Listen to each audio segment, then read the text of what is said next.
it's Judy, and I am participating in the Super Secret Squirrel Sisters Cigar Box Swap hosted by Jade at Jaded Studios, and this is for the month of July, and the theme is Ooh La La Paris. So this is what I created, and the color challenge was to incorporate black, so I did incorporate some black, and my secret squirrel likes pink, black, and brown and white is what she said, so I kind of incorporated a little bit of all of that here, and she said she liked vintage, so I tried to get a vintage theme going on. And to start with, oops, sorry, I didn't mean to bump the tripod.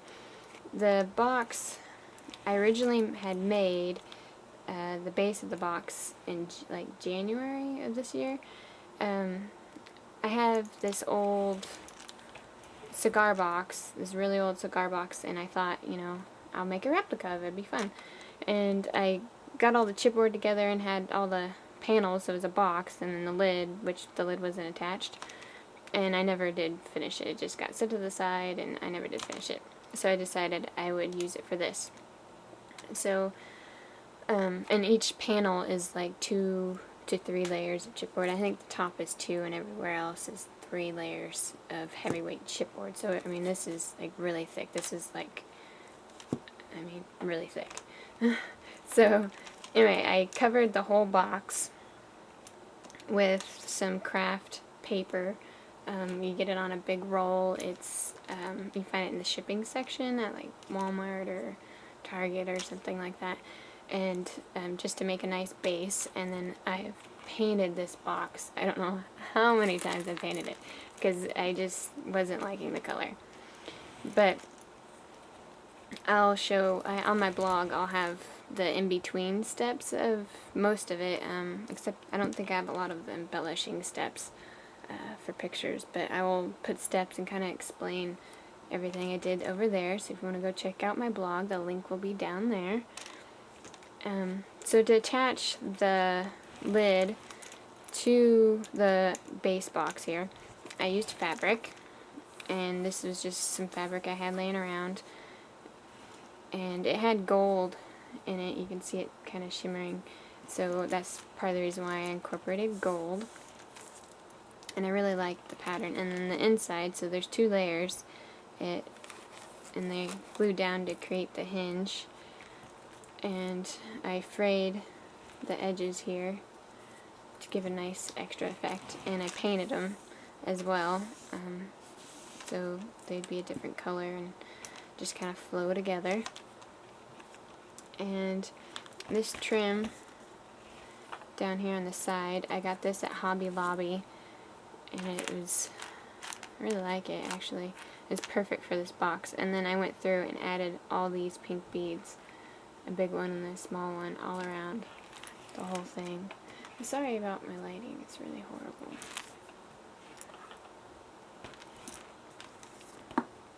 And I added the Tim Holtz box feet. And there's also, I used crackle accents and rubbed it around in a few spots because she likes the crackle. So let me try to zoom in here, see if I can get you a better look at it. So you can see there's some crackle, and I painted over it this kind of salmony pink color. So that's what that looks like. And let me zoom out again. Oops.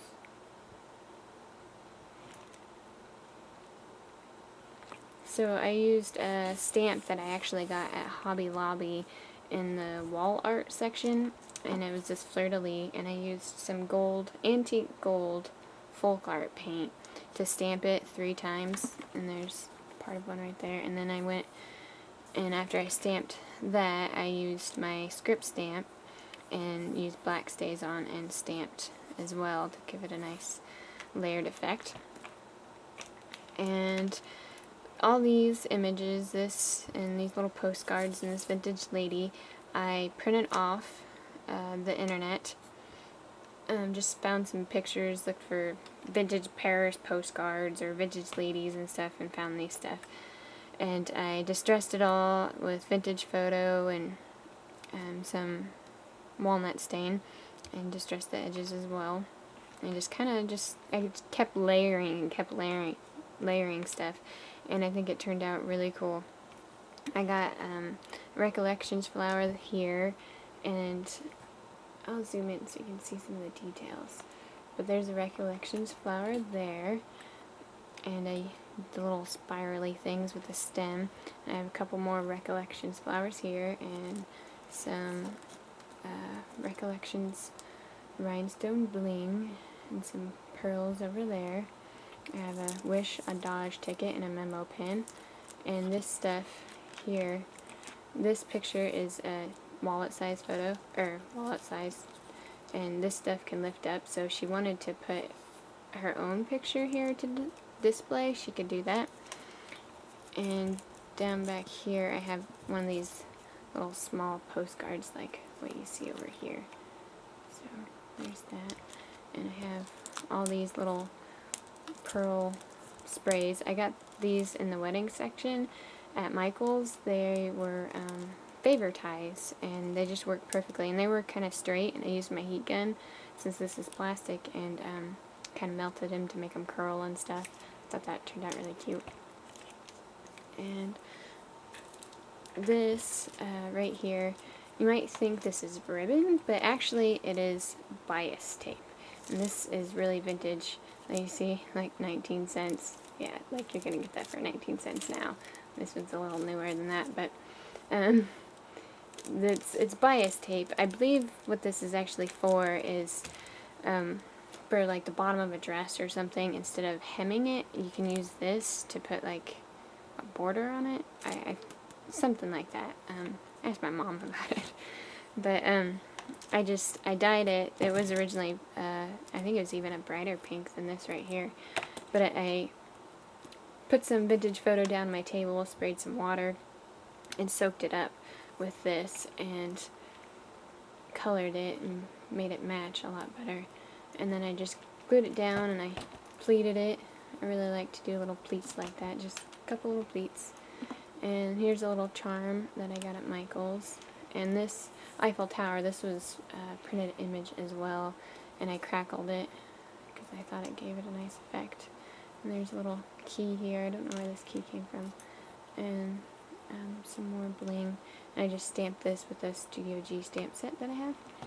And then this, on the front of the box, this is a big heart bling that I got off a keychain. And it had the little hole piece right here where it was on the keychain. And I just added 3 little glass beads here to cover that up, and I thought it just gave a nice little accent. Let me zoom out here. So this is a look at the box. I really like how it turned out. Oh, and these flowers I also got in the wedding section at Michael's. And this lace came from Rosanna. Beautiful lace. And the bottom's just this kind of salmon-y pink color, and you can see some more of the crackling. Just very subtle, but it looks cool. I like how it looked even better after I painted over it. Alright, so the inside of the box, I made this pocket out of craft, and I inked the edges with Black Stays On Vintage Photo, and I stamped this fleur-de-lis and used my script stamp. And these are some printed images. Here's an old postcard, and I just printed on some white cardstock. She can do whatever she wants on the back, or glue it down. But I just distressed them with vintage photo. And then threw in some tags, and I didn't know what to stamp on them, so I stamped some fairies on there, because those are cute and girly. And there's another fairy. And there's this vintage lady. And another cute little tag. And you can really see like the gold in the fabric. I think that looks really cool. And here's a sneak peek at the little goodies for my secret squirrel. I have lots of different trims and laces, and threw in some of that bias tape. That's what that bias tape looks like. Looks like that. And I made her a little stick pin, and I have a spray of flowers and some more stick pins. And here's some flowers that I made that are really cool. And let's see. There's some stamps in here. I have some charms. I have this zipper flower. It's my first zipper flower. I think it's cute. I have some bling. Lots of bling. I have a whole bunch of these die cuts. And there's all sorts of goodies, doilies, some more pictures that I printed, and just all sorts of stuff. There's a lot of lace and trim though. I'll put this neatly back when I'm done. So there is my box, and I'll come back and show you my hanging sign. So thanks everyone for watching. Be sure to check out my hanging sign. I'll put the link down below since it'll go with this month's thing. So thank you.